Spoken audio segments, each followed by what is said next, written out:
Estados Unidos e Reino Unido revogam medidas restritivas da exportação do aço brasileiro. Nós vamos acionar agora o Marcelo Matos. Boa tarde, Marcelo. Quais eram essas taxas cobradas? Que taxas aí eram cobradas antes dessa ação antidumping? Marcelo, seja bem-vindo. Olá, Cláudia, Bartel e a todos que nos acompanham aqui na Jovem Pan. Uma boa notícia, né? A siderurgia nacional, a indústria reclamava desse pênalti que havia aí para exportações, que foi aplicado então tanto pelos Estados Unidos quanto também pelo Reino Unido. O Ministério da Economia e também o Ministério de Relações Exteriores conseguiram então demonstrar que não havia, portanto, algo que pudesse penalizar a produção de aços aqui no Brasil.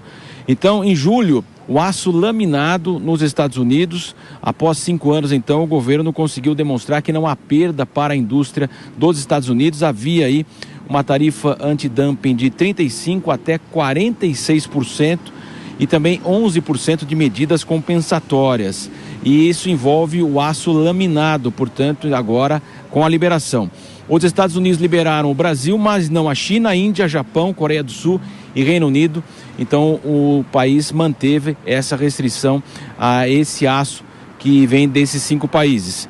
Em relação ao Reino Unido, também agora caiu uma salvaguarda de 25% para chapas e também laminados.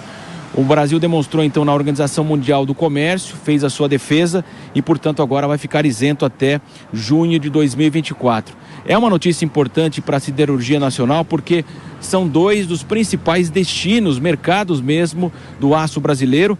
Em 2019, para se ter uma noção, ainda sem a questão do embargo e também sem a questão aí dos pênaltis, nós tínhamos uma exportação na casa de 7,3 bilhões de dólares. E apenas os Estados Unidos e também o Reino Unido, eles representam 3,4 bilhões de dólares em exportações. Nós sabemos que a questão do aço é muito polêmica. Pós-pandemia, os custos aumentaram muito no país e também fora aqui do Brasil. Inclusive, a indústria da construção civil solicitou ao governo federal a abertura do mercado para que pudesse favorecer a competição. As siderúrgicas instaladas no Brasil protestaram, garantiram que estavam produzindo, mas os custos se elevaram muito e que o aço brasileiro não teria aí um equivalente muito maior em relação ao mercado internacional. Mas é uma boa notícia justamente pela possibilidade agora de exportações, mercados importantes como os Estados Unidos e também o Reino Unido, mas tem toda essa polêmica ainda dos custos do aço.